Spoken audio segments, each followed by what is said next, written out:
Welcome. Louisa Elizabeth Miller, better known as Lulu Miller, is an American writer and Peabody Award-winning science reporter.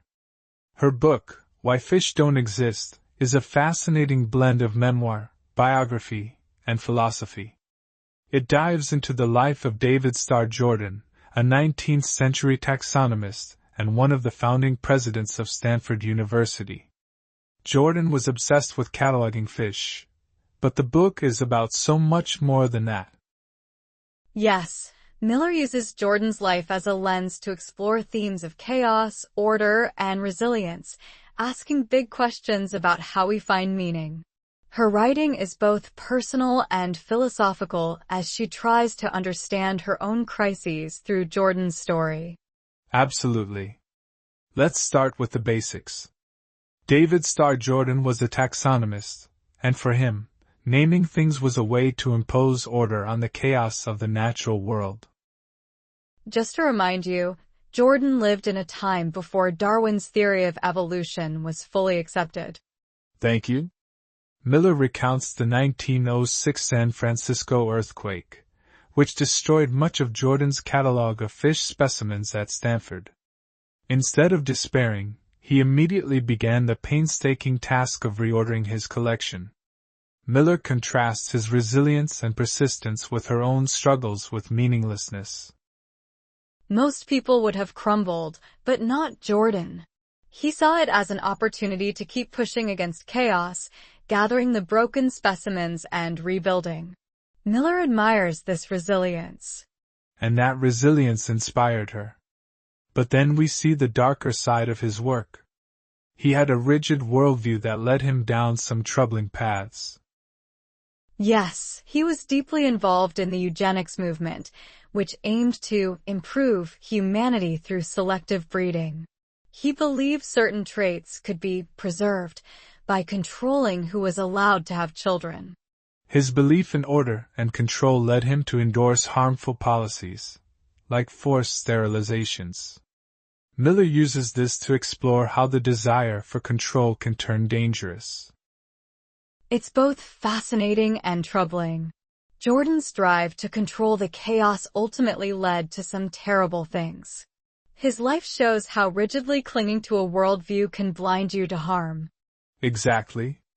Miller initially admired Jordan for his resilience but had to reconcile that admiration with his harmful beliefs. This struggle forms the emotional core of the book.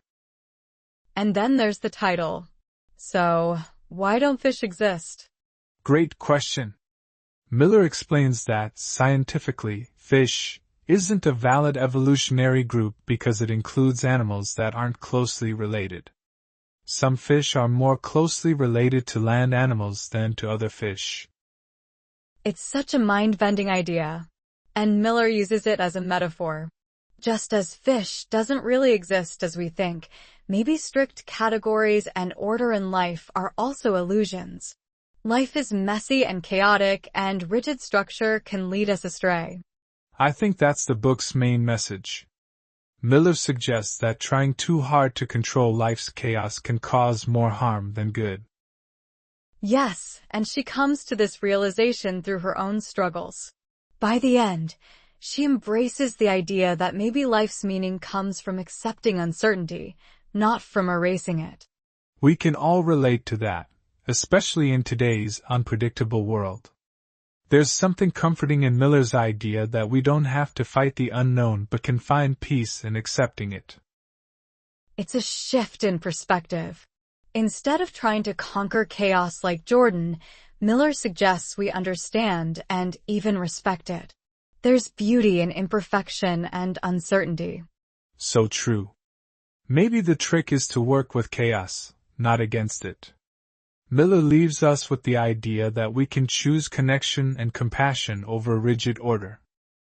Yes, this book redefines resilience, not as control, but as acceptance and growth in the face of unpredictability.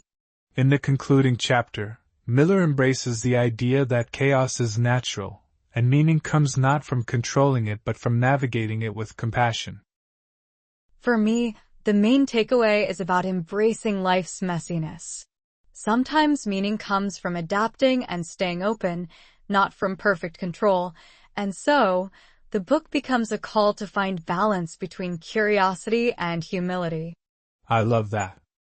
For me, it's a reminder to be careful with our beliefs.